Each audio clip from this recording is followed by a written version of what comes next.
Artist Journal, August 20th, 2022. My name is Adrian Pocobelli. I am back, your artist reporter. I just want to say how great it is. How great it is to have met so many of these community, of the Tezos community yesterday. People messaged me and was in a spaces. That was really cool, and it means a lot from over here. You know, as we all know, I mean, I think I'm talking mostly to artists here, and you know, I was even thinking to myself earlier, like, if you're watching this, you're early, because we're seeing little editions of like 10 not sell out of pretty nice works, and that means you're early. But all to say, I was thinking to myself, if there's any community that I would want to be in with, it's kind of like this one. I was like, do you want to be in with, like, and maybe I'm exaggerating to myself, but do you want to be in with MoMA and all, or do you want to be in with like the coolest, you know, the most organic digital art movement that's going on? And so anyways, so I appreciate the love. A couple of people bought a couple of my works. Totally appreciate it. And just adds fuel to this fire. And so yeah, so I'm going to try and keep these short. There's a couple of things I want to tackle here. A couple of just moves on the market, or just actually just a couple of acquisitions. I think just people that are making moves that I just think is worth pointing out. Again, Adelia, I'm getting quite a few notifications of people making offers on our work. So I went out there and I went out and actually bought this work. I mean, I bought it for $95, which was a lot. Her Genesis work, and the reason I want to show it is because I just think this is one of the, to me, this is like a native Tezos classic. Like, this is, and it's not even like the kind of art that I might necessarily normally buy before I sort of entered this ecosystem. But I love it. It's got the synths, it's got the computer sort of stuff, almost retro computer. It's got the diskette here, more synth stuff over here. And there's a whole almost genre. You could put together rooms, and I have in my head, of these, you know, works that have synths by computers. And I love that stuff. And that's, you know, some of my work, I work with synths. So yeah, I just think it's awesome that that's where, this is the ecosystem where that's appeared. So yeah, so I bought that for $95. It was the last one that was available, and before you know it, it was listed for $950. So that sure makes you feel good too. And that's one of the things about the Tezos ecosystem that makes you feel good, is a lot of the times you're buying stuff and all of a sudden the price is up. Here, in this case, 10x, and it doesn't mean it's going to sell, although I think it will. I think this will sell at 950 Tezos, and probably more in the future. Who knows, and kind of who cares to a certain degree. Obviously, that's great. So, and again, here is her work. But I didn't want to get, so first couple acquisitions, there's that. That was a big one. I'd been looking at that work for 3 months, her Genesis piece there, so-called. And another one that I got was, I got a bunch of RJs, actually. And I don't know if you've heard of RJ, but he is awesome. Here is one of his works. Edition of 5. I got this for 20 Tezos, which sounds expensive, but when Tezos is trading at $1.65 or whatever, you know, edition of 5, this is 30 bucks. And if this was a one-off, maybe it would be expensive, but he has a beautiful body of work. So, which just kind of adds credibility. And then you see, oh, that's only 30. I bought this months ago for 5 Tezos, this awesome one with the screensaver. It's kind of one of his things, you know. And the big one that I bought yesterday, so I went on a spending spree yesterday, warning of, you know, don't get intoxicated and open your NFT, open object, because you may spend more money than you intend. Oh yeah, sorry. This, let me just point out this other one that I bought a while ago. Again, pointing out his poetry, RJ's community in quotes here. And then you see kind of some depressed guy with a Pepe shirt. You know, that speaks to reality, I think, for a lot of people out there. And I got some love yesterday, which was awesome. But, you know, like we've all been there on the other side too, where you feel like you're getting no love and, you know, community. And so, yeah, he's a brilliant artist. Like, and looking at the details, and it's always good to look at the details. Maybe it's hard to see on this video, but this kind of knit, it looks like a knit Pepe sweater, and it's just beautifully, beautifully rendered there. Even the idea of not putting kind of face or even the head, just keeping it like one big kind of empty vessel, so to speak, the body is nice. Now, I'll just quickly point out the one that I picked up. This is edition of 5. After Edward Hopper, and I'd been looking at this work again for at least like 2 or 3 months. I discovered him actually fairly early on by accident, just on Versum. He had posted something, his last work, and I don't think he's posted anything since. But you see this awesome screensaver, like again, this is, to me, this is museum quality work where what are the museums acquiring? Is sort of my, like, where are they? I think they're sleeping, they're fast asleep is how I'd describe them, because they're not buying this stuff yet. It's like the so-called institutions, but I mean like the art institutions are sleeping on this. Maybe they're making some acquisitions here and there, but all to our benefit, my friends. That's why it's, as I was saying on the Spaces yesterday, this is the golden age and enjoy it while it lasts. I spent too much money yesterday. And again, I'm running on empty here, on fumes. I'm going to make one more purchase here, though. Today, it's going to be like an unboxing live. And it's going to be a little cheaper, but not that much cheaper. So anyways, I just think there's huge opportunities here. And this is like, this guy is awesome. I kind of swept his floor. Not literally, but figuratively.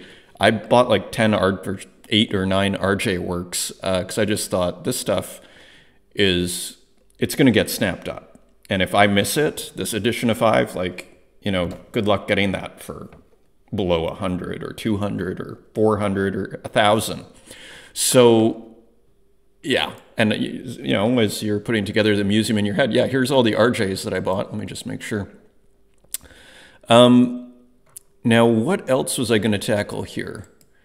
Oh yeah, we were going to buy something online. I thought, let's try quickly, because again, I don't want these to go long. Everybody has stuff to do here, but I thought it might be kind of fun to do like this virtual unboxing.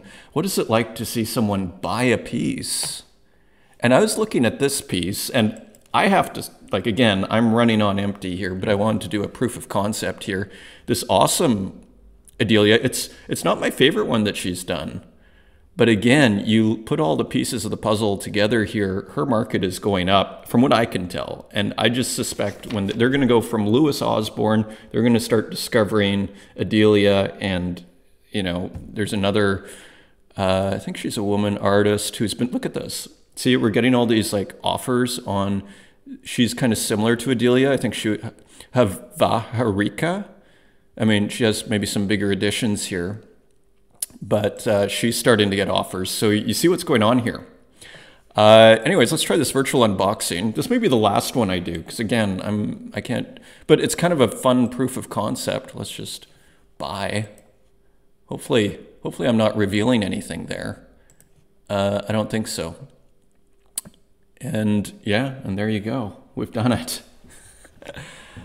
I'm going to have to look and make sure before I publish this video that nothing important, because, I was thinking to myself, it's very important that I secure this collection, because there's a bunch of one-of-ones, and it's not fair to the artists, and that goes for everybody else out here.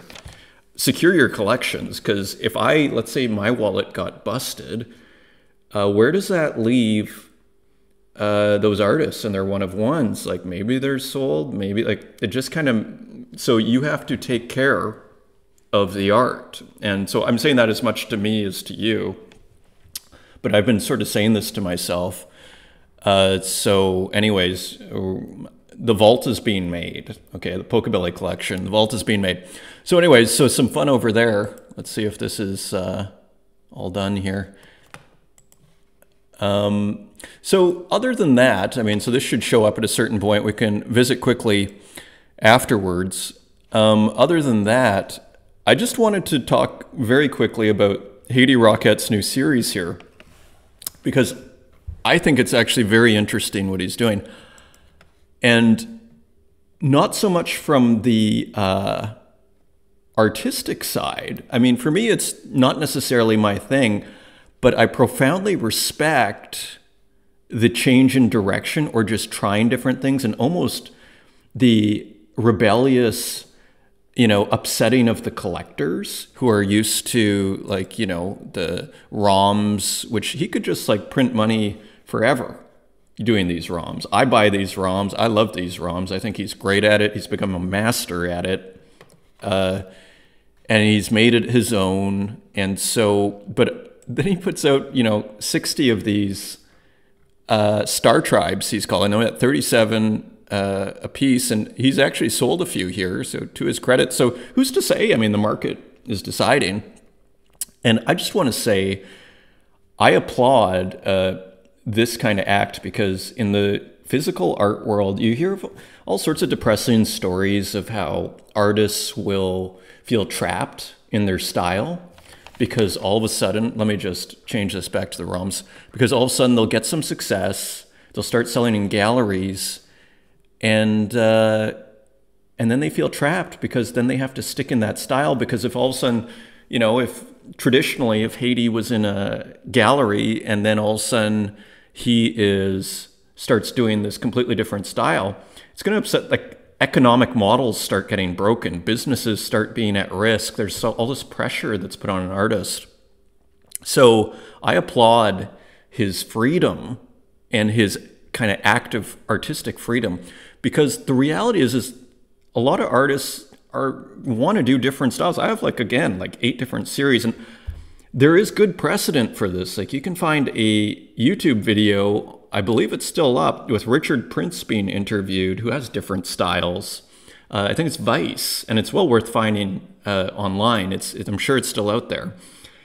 And he talks about how he'll work on one series in the morning, then he'll move back to another series in the afternoon. And he says a really interesting comment where, the art world likes to put people in their boxes.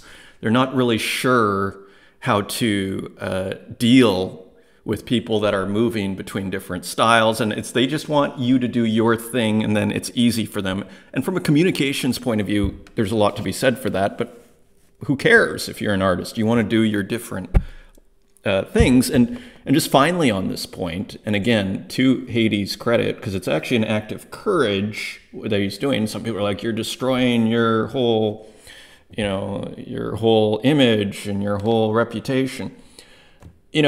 Gerhard Richter, he also is a guy who had several different styles. And the important takeaway from that, and what I employ for years now, is when you look at someone like Gerhard Richter, I don't love his work, to be honest. I like some of it, like the Grau paintings, the gray paintings are extremely colorful. If you see them in real life, they're actually amazing paintings. I love some of his older work. The squeegee paintings, I'm sort of iffy on, to be perfectly honest. I liked them at first, and then in recent years, they don't seem to be aging well. But the important takeaway here is he's basically building conceptual machines and process machines when he's making his art. And so there's a concept and there's a process that's kind of fused with that concept, just like Warhol, where at a certain point, he doesn't even know what's going to come out. Put a color, put some random splotch marks, screen print over top, random colors. That's literally, I think, what Warhol was doing. Often get your assistant to do it and let the randomness kind of create the art to a certain degree. It's working with randomness, which I'd argue is a very modern concept. So again, so that was his process machine. So all to say, good work, Haiti. He's basically building a different process machine by, okay, I'm going to do this thing. And you don't have to love the style, but you can love the fact that he's doing it. And he's saying, you know what, you can't pigeonhole me. I'm going to do whatever the hell I want and take it or leave it. I am not beholden to my collectors. So that is all I wanted to say on that. And it just makes me more bullish on this whole ecosystem when I see stuff like this. This is promising, okay? This is very promising. And so finally, just on, I always like to end it with just on what I'm working on. Thank you to the 2 people who bought works yesterday, Aztec9 and Drew Jones. It's totally awesome. I'm going to burn the rest, except for maybe one for myself, before the next show. So if anybody else wants it, and I'll probably do it with the other, I think I'll do it with the other 2 909 sketches here. And other than that, I'm working on a piece. It's turning into a bit of a 90s raver series. Let me just see if I can dig this up. I exported it. Oh yeah, so this is half finished, okay?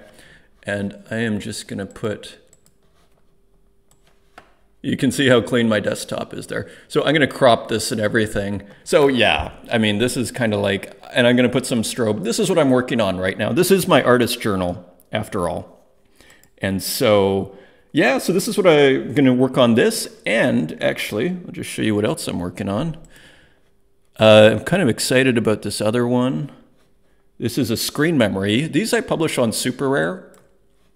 Because, you know, I think I mentioned it already. Got some nice sales, but ETH.5 when ETH was at 4,000 bucks on these. So, you know, Ethereum still has its place if you're looking to make those big sales. So I'm working on this. This is, I'd say, 90, 85% there. Portrait of a Lady. I think it's Parmigianino. Should probably be pronouncing that right. So yeah, so that's what I'm working on. I hope to put that out in the next week or 2, hopefully sooner. But let's see. And with that, I made some notes here. Yeah, that's everything. So there you have it. Another episode of the Artist Journal. Thank you again for watching. Till next time, take care.